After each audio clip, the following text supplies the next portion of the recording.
Hey you guys, welcome back to my channel. My name is Jessica and today I'm going to go through my top tips to getting a flat stomach or flat tummy after you've had a baby. And I do want to stress the importance of aesthetics is not everything, and I want you to know that finding love and appreciation for your body, no matter what stage of life you're in, is the most important thing. Now, these tips will also work if you haven't had a baby, or maybe you're just looking to achieve a little bit of lean muscle and lose a little bit of fat around your midsection. These tips will help. So by the end of this video, you're really gonna have a good idea of what to do to achieve the look that you're going for. And if you're new to my channel, please hit that subscribe button. I'd love to have you, and let's go ahead and get started. Hey you guys, so I was editing this video and I realized that if I added all 4 tips into one video, if I just made it one big video, it would be really long. And I'm worried that I would lose you. So what I did is I decided to split them up into a series. So this is gonna be a 3-part series. Every Tuesday will be a new tip, and I think that that's just a better way because they're all just super important. So yeah, let's start with the first tip. So my first tip for you is going to be counting macros. Now this is something that is a little controversial. People love it and some people are completely against it. For me personally, I don't track macros on a consistent basis. I tracked them for a few months and saw great results. I'm currently doing a lot more intuitive eating, but I have a trip coming up in the summertime, and so I'm actually gonna start tracking my macros and possibly doing a cut. And I'm talking like 200 to 300 calories max of my calorie expenditure per day. But ultimately what you wanna do is start by just tracking what you eat. Don't make any changes. You can do this through a lot of different food tracking apps. I like MyFitnessPal, but there's hundreds out there.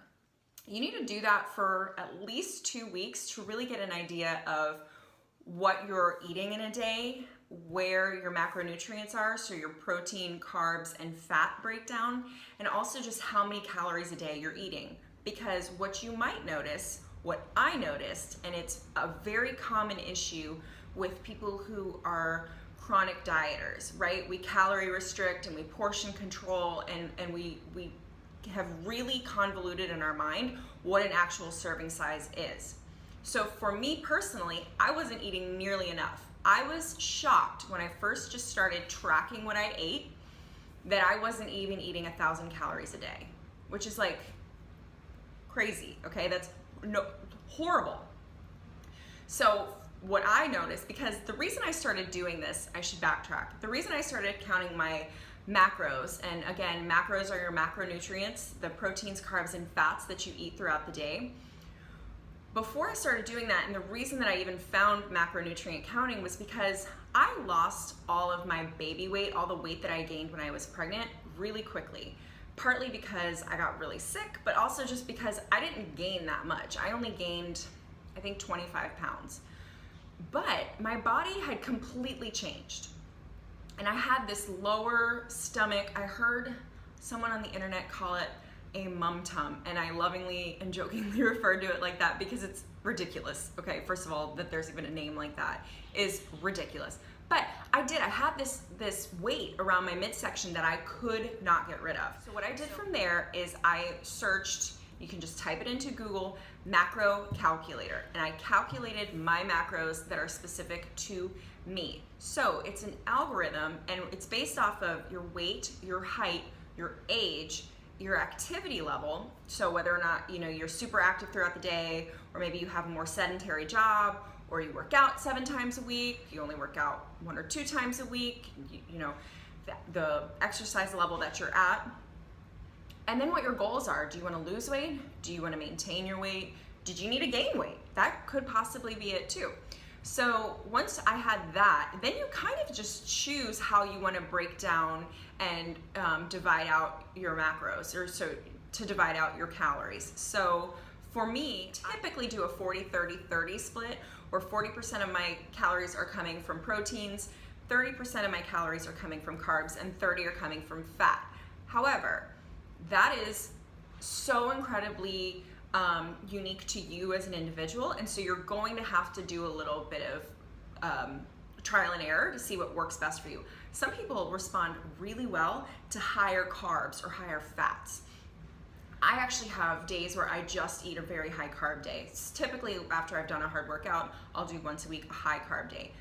But I know for me, this changed my relationship with food. I wasn't afraid to eat carbs anymore. I think that's been drilled into our head that carbs are bad, and so I never even went near a sweet potato. And there were so many nutrient-dense foods that I was just completely avoiding because even before I got pregnant, I didn't eat them because, no. That made me gain weight. Carbs make you gain weight, or fats make you gain weight.